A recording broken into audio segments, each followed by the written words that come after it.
E aí, como vocês estão? Bom, agora sim o mês está acabando, o último dia, últimas horas do mês, e vamos com as informações com o que está acontecendo no mundo. Um grande abraço para a Roble, para a Pátria, para todos os que estão mandando saudações, para toda a comunidade que está nos assistindo. Muito obrigado por nos acompanhar. Olha, se vocês estão chegando agora, já sabem o que fazer, já sabem o que fazer. Então, muito obrigado a todos que deram like, obrigado a todos que estão inscritos. Vamos aos detalhes, com as informações. Atenção com o que está acontecendo. Embora os Estados Unidos afirmem que já acabaram com todos os alvos, ou pelo menos com a maioria, pois os ataques continuam acontecendo, o Irã também lança uma série de ataques contra os Emirados Árabes. Vamos aos detalhes, mas as coisas continuam complicadas. Começamos com a próxima imagem. Vamos lá, com esta imagem tem sido, muito difícil.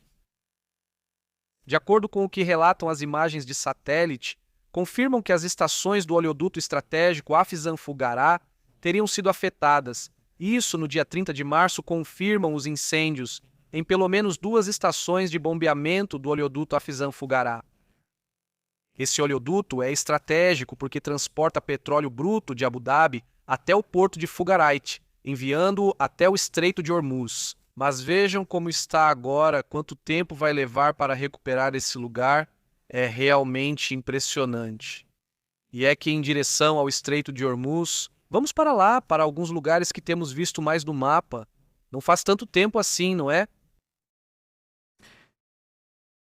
Evitar o Estreito de Hormuz para agora, para os Emirados, é estratégico, é fundamental. São países que, por enquanto, do jeito que estão organizados, dependem desse estreito. Dependem desses 33, 32 quilômetros de distância que existem de um lado ao outro.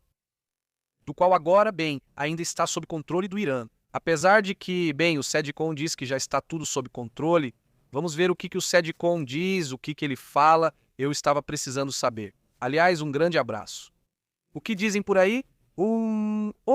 Brad Cooper, não, o próprio responsável pelo SEDCOM dos Estados Unidos. Vamos ouvir o seguinte. O almirante Brad Cooper, comandante do Comando Central dos Estados Unidos aqui no Oriente Médio, com nossos 50 militares, para trazer minha 6ª atualização sobre a Operação Epic Fury. Agora, em nossa 5ª semana de campanha, minha avaliação operacional é que estamos obtendo avanços inegáveis em eliminar a capacidade do Irã de projetar poder de forma significativa além de suas fronteiras. Não vemos sua marinha navegando, não vemos seus aviões voando.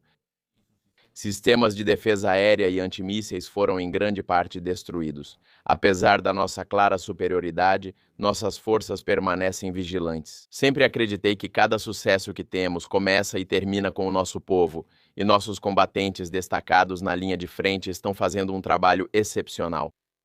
Durante esta viagem, tive o privilégio de reconhecer e premiar nossas tropas por sua coragem, resiliência e tenacidade, já que continuam indo além do dever. É divertido, bom trabalho, você gosta, né? Obrigado, faz quanto tempo está aqui? 12 anos, senhor. Que ótimo, tudo bem? Muito bem, senhor. Sim, sou de Ohio. De que parte de Toledo, senhor? Perfeito, muito obrigado pelo que faz, é muito apreciado. Qual é o seu trabalho? Sou maga em inteligência de ataques. Quantas missões você já voou? Talvez umas 2 dúzias até agora. Há quanto tempo você está aqui? Estou aqui só desde fevereiro, senhor. Sim, fantástico. Bom, obrigado por continuar fazendo um ótimo trabalho. Muito obrigado. Enquanto isso, desejo tudo de melhor para vocês. Penso em vocês todos os dias e com muito orgulho. Então, obrigado pelo que estão fazendo. Realmente aprecio e não poderia estar mais orgulhoso. Encontrei nossos membros das Forças Armadas que operam o maior e mais sofisticado escudo de defesa aérea do mundo. Bem aqui, no Oriente Médio, para se defender dos ataques indiscriminados de mísseis e drones do Irã. Desde o primeiro dia, nossos combatentes também demonstraram um alcance e letalidade incomparáveis ao desmantelar sistematicamente as capacidades de drones, mísseis e navais do Irã. Ao fornecer uma enorme quantidade de poder de fogo, cada ramo das Forças Armadas está alcançando um sucesso sem precedentes. Nossas forças navais lançaram onda após onda de mísseis de cruzeiro e aviões de combate a partir do mar. As forças aéreas dos Estados Unidos ampliaram nosso alcance com aviões-tanque de reabastecimento, enquanto executam um grande volume de ataques aéreos no Irã com caças e bombardeiros. Nossos soldados e fuzileiros navais realizaram ataques de longo alcance a partir de terra e montaram uma defesa aérea robusta para proteger não só os americanos, mas também nossos aliados. E nossa força espacial nos deu a máxima vantagem, proporcionando superioridade espacial, o que tem sido um fator chave nesta luta. Depois de testemunhar o absoluto profissionalismo, disciplina e dedicação dos nossos homens e mulheres de uniforme, apoiando a Operação Fúria Épica, não poderia estar mais orgulhoso e sei que suas famílias, amigos e entes queridos em casa compartilham esse orgulho.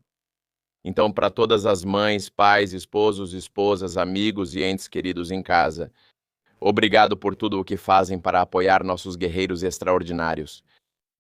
Não há adversário demasiado decidido. Nenhuma missão é difícil demais, nem tarefa grande demais para nossos soldados, marinheiros, aviadores, fuzileiros navais, guardiões e guardas costeiros que compõem o exército mais poderoso que o mundo já viu. A todos os nossos combatentes, continuem o excelente trabalho e que Deus os acompanhe. Muito obrigado.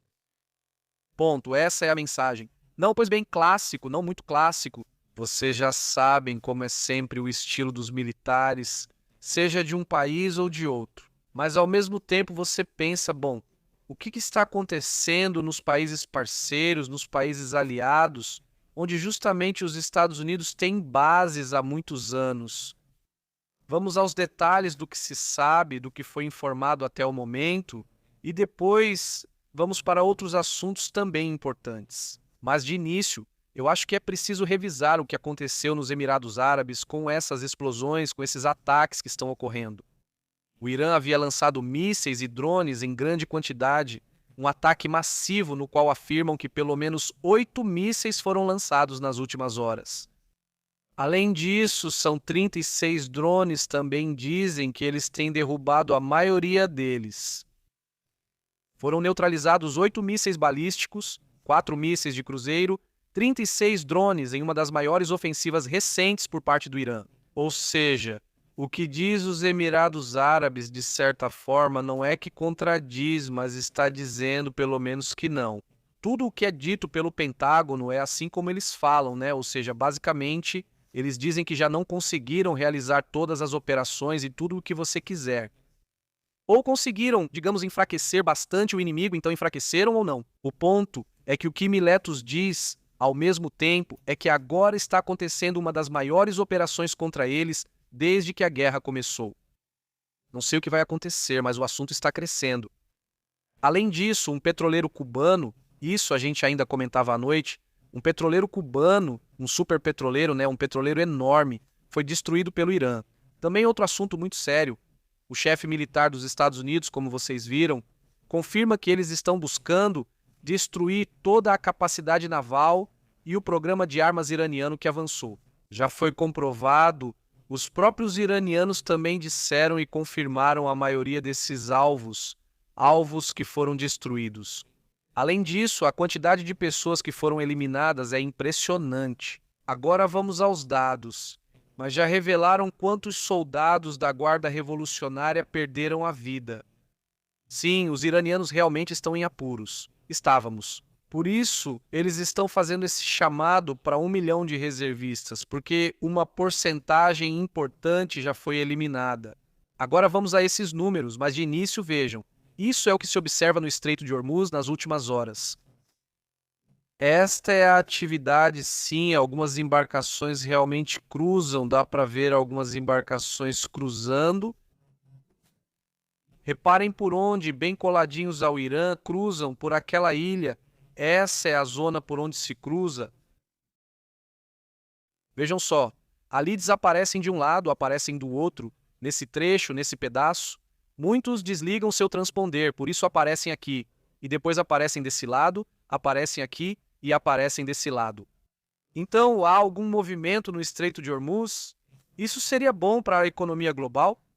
E de início, realmente já se viu pelo menos um pouco, A queda do preço do petróleo hoje, com essa queda do preço dos 112 que estávamos ontem, chegou a cair em um momento, até 106, agora está em 107. Essa é uma queda do petróleo. um alívio, digamos, para o que está acontecendo. E isso é justamente em parte porque já se vê que estão começando a atravessar. Não, não totalmente, digamos, mas já há algum movimento. Isso também chama atenção. Vejam, ele tem feito vários comentários muito fortes. Vamos ouvir o que ele diz sobre vários temas, entre eles justamente esse do Estreito de Hormuz. Vamos lá. Que o presidente foi claro esta manhã. E é verdade que há países em todo o mundo que também deveriam estar preparados para assumir responsa.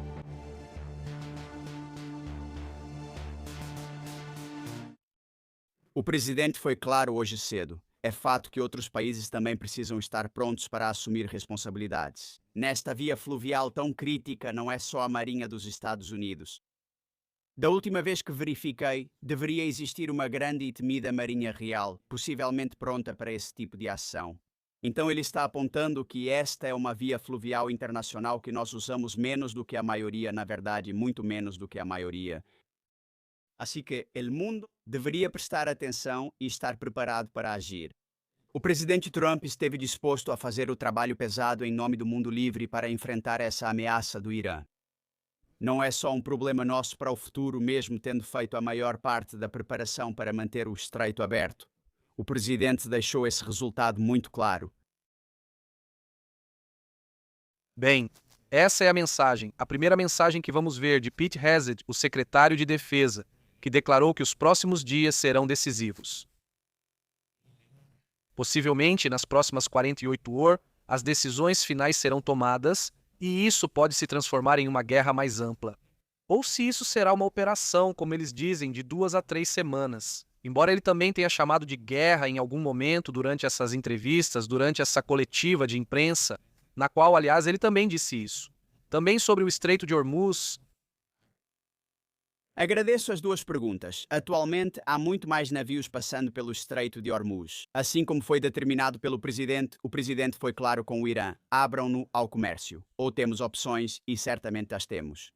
E quando se observa o que o presidente do Estado-Maior expôs, com relação à Marinha, à base industrial naval, aos mísseis de cruzeiro costeiros, aos drones e às capacidades de contaminação, nós nos concentramos desde o início em desgastar e derrotar essas capacidades e limitar suas opções.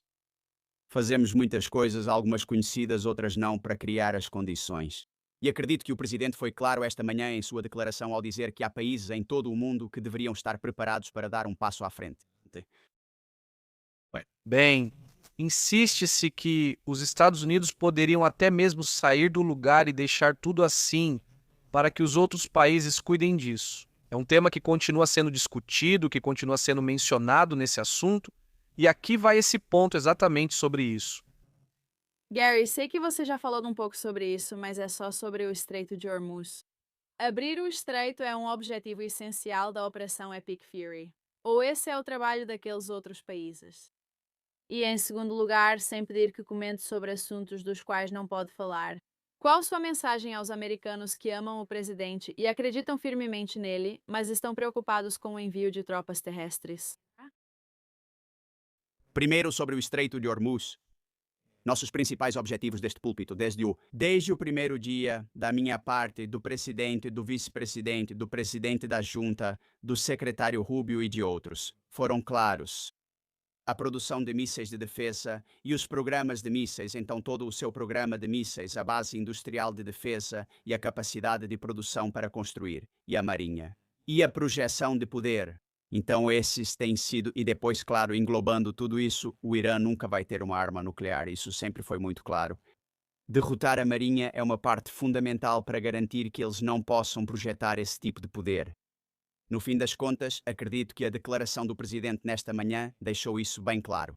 Que essa questão do Estreito de Hormuz, para a qual estabelecemos as condições para o sucesso e vamos garantir que o Irã saiba disso muito claramente, não é apenas um problema dos Estados Unidos da América. Temos estado dispostos a liderar, o presidente Trump sempre esteve, mas não somos os únicos. Outros países deveriam prestar atenção quando o presidente fala. Ele já demonstrou que quando fala é sério e está sinalizando. Você sabe, talvez devesse começar a aprender a se defender sozinho. É algo que alguns de nós temos dito há bastante tempo. Não basta ter bandeiras, é preciso ter formações. Não basta ter alguns poucos navios, você precisa ter o suficiente para gerar uma mudança. Essas coisas importam em um mundo perigoso, com adversários em ascensão. Bem, isso é o que diz o secretário de guerra, e é isso mesmo. Houve vários temas, por exemplo, o que diz Duncan sobre Duncan, no final das contas, como responsável pelo chefe do Estado-Maior. Evidentemente, ele tem comentários sobre os avanços. Uma coisa é o que diz Brad Cooper, que é quem está na operação na hora de estar lá, e outra coisa é o que diz Duncan nesta conferência, que por sinal estavam lá junto com o secretário de guerra. Vamos ouvir o que é que ele diz. Juntos, mantemos ataques de precisão contra centros de manufatura, armazéns de componentes e laboratórios dentro do Irã. E nos últimos 130 dias atacamos mais de 11.000 alvos.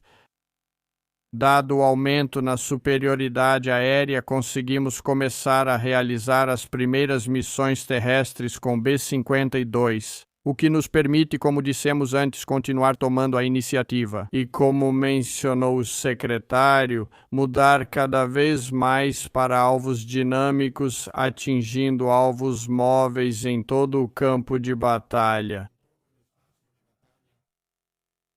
Continuamos trabalhando contra as instalações de produção de mísseis e drones e as instalações navais do Irã e seguimos exercendo a pressão multidomínio da qual falamos.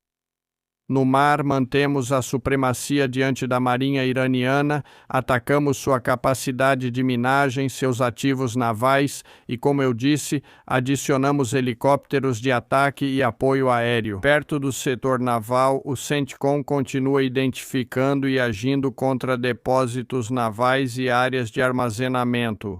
E destruímos novamente mais de 150 barcos, incluindo todas as fragatas classe Yamarã dentro da sua marinha. Em terceiro lugar, continuamos realizando nossa campanha contra a sua base industrial de defesa em grande escala.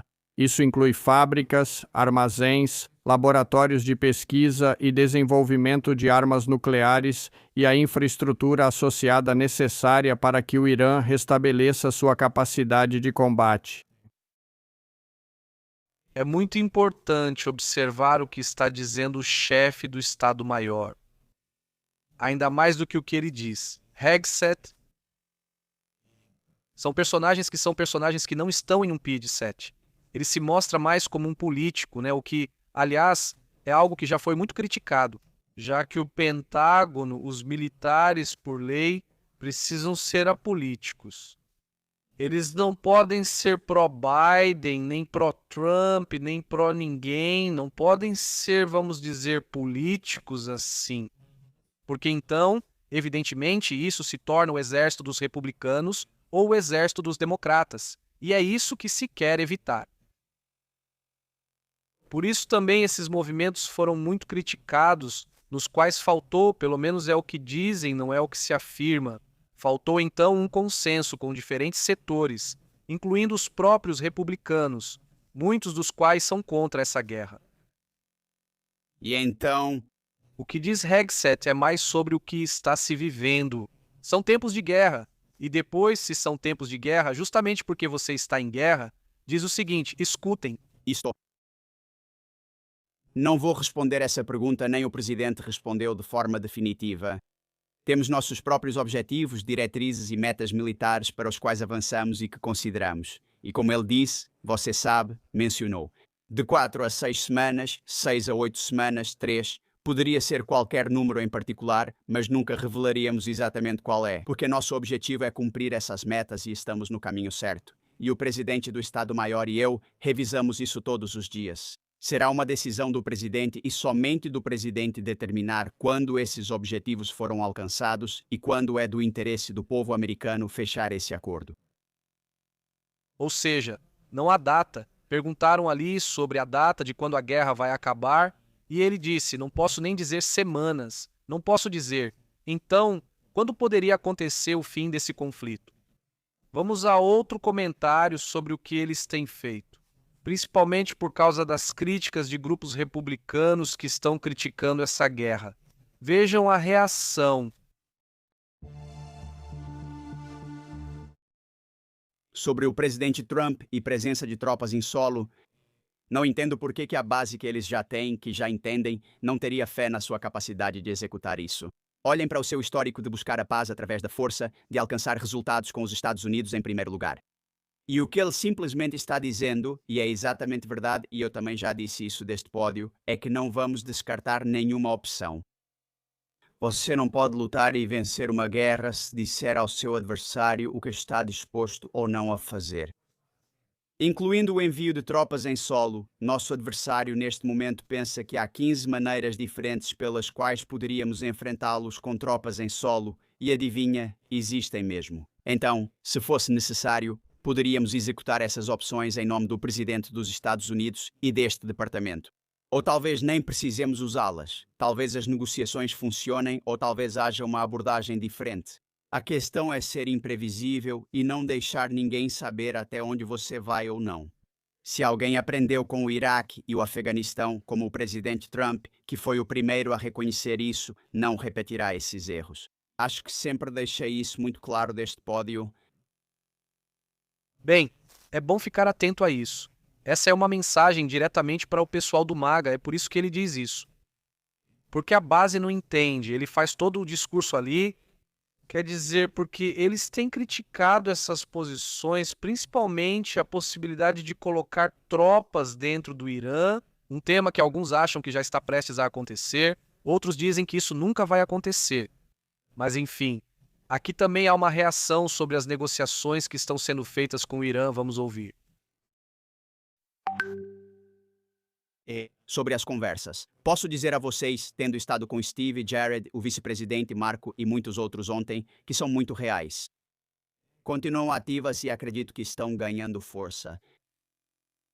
Bem, ele também se soma aos comentários que Marco Rubio fez e que outros políticos dos Estados Unidos também fizeram, afirmando que, de fato, se há negociações supostamente com o Irã, atenção, é com um setor do Irã. Ou seja, não é com a Guarda Revolucionária, que são os que têm as armas, e são os que realmente controlam o Irã. Mas é com áreas políticas com as quais supostamente tem diálogo para chegar a um acordo. Negociar uma possível saída com a reabertura do Estreito de Hormuz e coisas assim.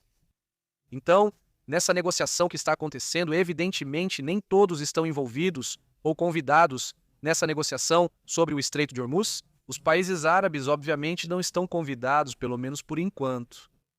Ele também faz um comentário que eu acho interessante. Vamos ouvir isso. Um chefe de tripulação com quem voamos resumiu bem isso. Ele disse: "Foram semanas muito ocupadas, senhor. Foi difícil, mas me sinto muito honrado por ter sido chamado. Essa luta já era necessária há muito tempo. Temos que enfrentá-la pelos nossos filhos. Não podemos passar o problema para outros. Por favor, agradeça ao presidente em nosso nome." Ouvi isso várias vezes. Bem, esse é um suposto testemunho que diz Pisgset que é, eu acho, o que ele gostaria de ouvir. Muito ao estilo Trump. E ele lança testemunhos nos quais, bem, nunca se sabe quem foi nem nada, simplesmente ele comenta testemunhos.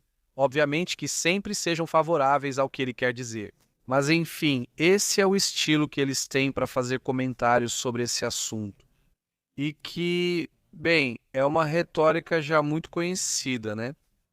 Outro assunto que também chama a atenção é que está se observando uma tentativa dos iranianos de enviar material explosivo para o Iêmen. Ou seja, eles estão buscando formas, porque no final está tudo muito vigiado. Vamos ver por quem está sendo vigiado. Quem é que vigia os arredores do Iêmen? Para que as armas não cheguem aos Houthis, é preciso lembrar que o Iêmen em si, como país, não é necessariamente um país pró-Irã. É um grupo, um setor que são os Houthis, que estão no lado leste, que controlam a capital. Mas o país está dividido em 3. Então a força que existe do governo de fato e de outros grupos que existem, eles têm detectado que os iranianos enviam alimentos que supostamente trazem explosivos ou que trazem produtos químicos para serem usados como explosivos. Nesse caso, há uma imagem, há um vídeo que circula. Este é um pacote de macarrão lançado ou enviado em caixas e mais caixas pelos iranianos. Mas quando abrem o macarrão, o que eles encontram é um produto químico que provoca uma reação. Vocês vão ver agora? É uma reação que claramente não está pronta para produzir um explosivo. Mas tiram, colocam ali, acendem e pega fogo, não é? Ele diz. Evidentemente, é um químico que estaria sendo enviado em quantidades importantes por meio de massas. Pelo menos é isso que estão reportando nos meios de comunicação locais do Iêmen. Se olharmos para o país do Iêmen, é um país. Está dividido em 3. Esta é a seção controlada pelos iranianos. Esta é uma seção relacionada aos árabes, sauditas, sunitas, e esta é outra seção que também está dividida. São 3. Inclusive por aqui há um quarto grupo que dividiu esse país em muitas partes. E não é tão exato assim, porque de repente, dentro da Zona Oeste, também há grupos sunitas que estão na parte norte e na parte sul, que também brigam constantemente, em 3. Então vamos dizer que esta zona é a que normalmente recebe apoio militar iraniano. Desta vez, supostamente com massas ou alimentos que trazem produtos químicos para fazer explosivos. Atenção com o que dizem os informantes, especificamente da Zona Oeste. Houthis, que já dizem que entraram na guerra, que vão atacar conforme eles acharem melhor. Eles dizem já faz uns 2 ou 3 anos que têm mísseis hipersônicos construídos por eles mesmos. Não é um grupinho de terroristas e só isso, mas sim um grupo que já evoluiu a um nível em que basicamente se torna uma espécie de grupo paramilitar. Sim, muito radical, isso sim, mas que já não é mais aquele grupinho isolado de tudo, e sim que tem um orçamento que lida com petróleo, ou seja, que movimenta dinheiro. Vamos dizer então um orçamento robusto, e que dentro dessa população, dessa região, tem muita gente que os apoia, e aqui nós já comentamos as razões pelas quais eles recebem esse apoio. Porque houve ali uma revolução, uma guerra civil que aconteceu lá, que já dura muitos anos. Essa região. É a guerra que mais perdas humanas teve de todas as guerras que existem atualmente, incluindo a da Ucrânia, incluindo todas essas guerras. Essa é a que mais perdas humanas teve nas últimas décadas. É a pior. Ali está a pior guerra que existe neste momento em relação a vidas humanas. Por isso há muitos conflitos, muitos, digamos, problemas internos na região. Mas vamos lá, eles também têm anos se preparando para guerras e, vamos dizer, o foco deles é esse. Então sim, de repente eles têm mais armas do que a gente espera. Não para fazer uma guerra aberta com toda a força, mas sim, podem te assustar e causar problemas. Sobretudo quando um país como o Irã está injetando cada vez mais dinheiro nisso. Um tema realmente sério. Vamos para outros assuntos importantes.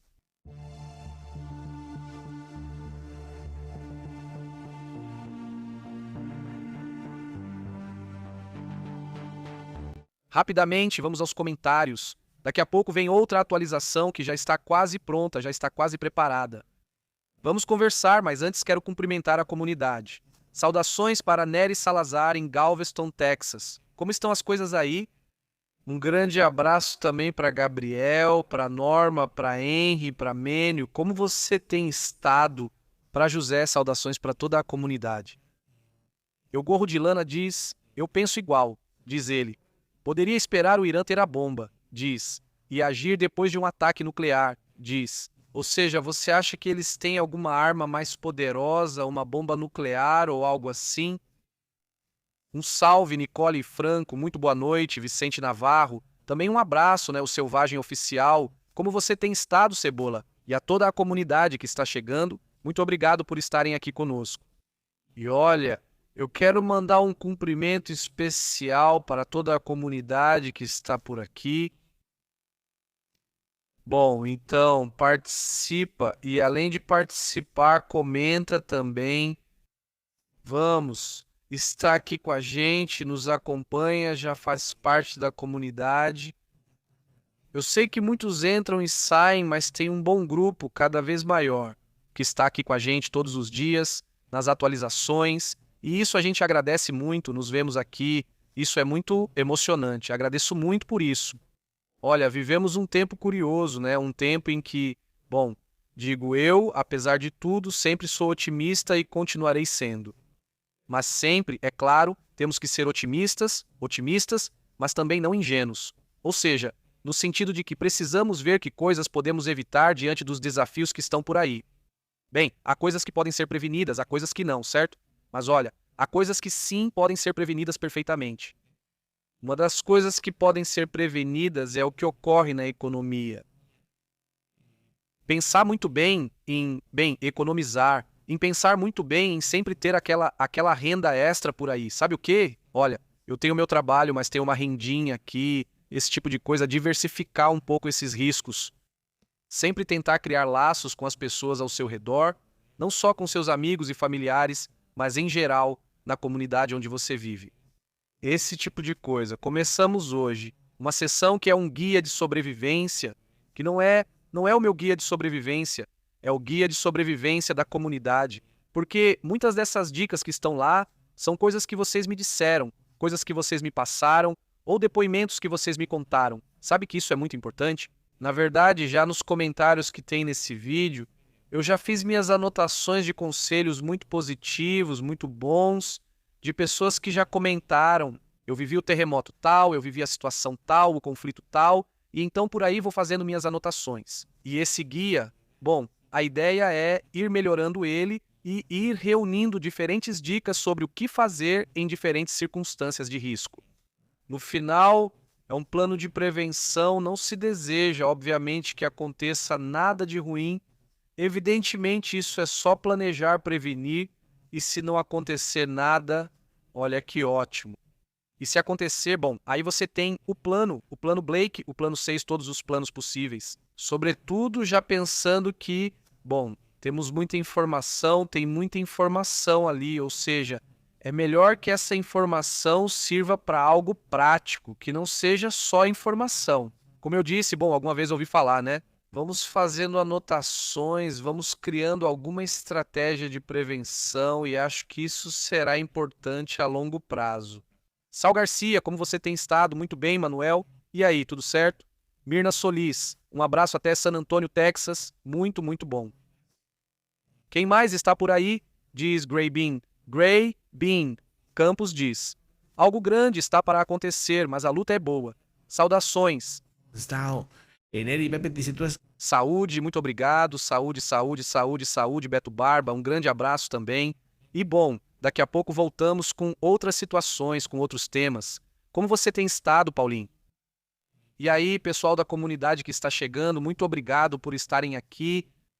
Está curioso, vejam, tem alguns, por exemplo, o do Paulinho, e tem 3 ou 4 comentários que dizem exatamente a mesma coisa. Disse olá, está estranho, vamos ver Paulinho.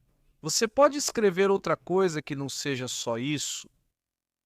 Tem 3 comentários dizendo exatamente a mesma coisa, e um comentário que não faz sentido. Isso não é tão comum, isso são bots. Ou se forem pessoas, estou aqui esperando para ver se podem comentar outra coisa. Você me deu Manuel Fonseca, que também disse a mesma coisa, disse olá.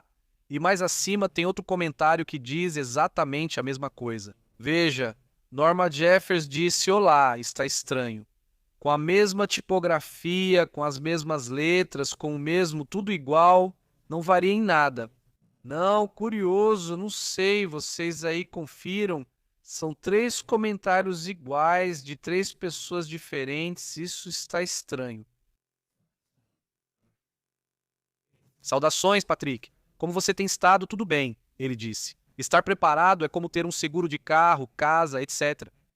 Melhor tê-los e não precisar, exatamente, ele disse. Sim, e aí, como você tem estado? Saudações, muito obrigado pelo seu comentário. E aí, como você tem estado? Ele disse. O Trump, com seus devaneios, confunde todo mundo com suas loucuras. Saudações, como você tem estado, Tino? Tudo bem? Eu acho que quem se confunde é só ele, não acho que as pessoas se confundam, acho que as pessoas são muito espertas. Digo, tem gente, tem grupinhos que se confundem, mas acho que você está se referindo a eles, sim, tem grupinhos que também se confundem, que acreditam nisso. Pois é, todas essas narrativas. Agora, no que eu realmente acredito é que quem está bem atento com esse tipo de conta, isso me chama muito a atenção. Esses 3 comentários não é porque não são bots comerciais para promover alguma coisa ou algo assim, mas é preciso ficar atento a isso. Cita como estado, obrigado, diz saudações e chegando. no soy bots, no, yo quiero... Eu sei que não é tão evidente quando surgem comentários de 34 contas dizendo eu acredito, acho, esse é ruim e esse sim. Mismito diz: isso é bem curioso, isso é muito estranho, não é tão comum. Existem bots automatizados, como eu acho que são esses, porque claramente não estão fazendo nenhum outro comentário se você prestar atenção. Se não for, mando um grande abraço para vocês. Mas provavelmente são bots automatizados. E no caso de outro tipo de bots, que são chamados de bots, mas que na verdade não são. São aqueles de pessoas pagas para alguma coisa, coisa não para colocar certa narrativa para de repente também já muito identificados, mas esse é o bot automatizado que foi o que me surpreendeu, porque esses são os que normalmente não existem aqui.